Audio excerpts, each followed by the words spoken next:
Hi hello नमस्कार, मी ऐश्वर्या स्वागत करते तुमचं माझ्या चॅनलच्या आणखीन एका नवीन व्हिडिओमध्ये. तर हा व्हिडिओ ना कोल्हारचा आहे. भगवती माताचं मंदिर आहे ना तिथला आहे. तर ना या मंदिरामध्ये आपल्याला महाराष्ट्राचे प्रमुख 3.5 शक्तिपीठ एकाच ठिकाणी पाहायला भेटतात. जसं की तुळजापूरची भवानी आणि कोल्हापूरची अंबाबाई, रेणुका माता जी की माहूरगडाची आहे आणि सप्तशृंगी देवी जी की सप्तशृंगी गडावर विराजमान आहे. तर इथं आम्ही मातेचं दर्शन घेतलं आणि त्यानंतर थोडे इथं मंदिराजवळ बसलो. तर इथं त्रिशाची फुल धमाल मस्ती चालू होती. त्रिशा ना अशी गोलगोल फिरत होती आणि तिला खूप मज्जा येत होती.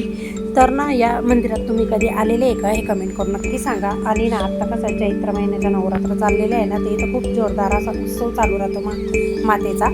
तर तुम्ही पण नक्की व्हिजिट करा. जर या मंदिरामध्ये गेले नसेल तर तुम्हाला खूप छान वाटेल. त्यानंतर इथं आम्ही सगळे दर्शन घेतलं. त्रिशाची थोडी धमाल मस्ती झाली आणि त्रिशा इकडं फोटोशूट करीत होती. ती एका पायावर उभी राहत होती आणि हात जोडीत होती. तर आम्हाला तिला असं पाहून खूप मजा येत होती. त्यानंतर आम्ही तिकडून निघालो आणि आमच्या इकडंच थोडं पुढं ना कोल्हारला एक खूप असं मोठं मंदिर बांधलेलं आहे जे की महादेवांचं आहे आणि इथं बाहेर शनिदेवाचं मंदिर आहे. तर हे देखील मंदिर खूप भारी आहे, खूप बघण्याजोगं आहे.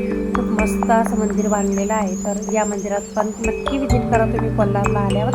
आणि इथं आपल्याला खूप अशी भव्य दिव्य महादेवाची पिंड दिसते. तर या मंदिरात पण तुम्हाला खूप छान वाटेल. तिथं श्री गुरुदेव दत्त आहे आणि मस्त आजचा दिवस आमचा तर लई छान गेला. आम्ही सगळीकडे दर्शन केले. त्यानंतर बाहेर आलो आणि इथं राम लक्ष्मण सीता दिसले.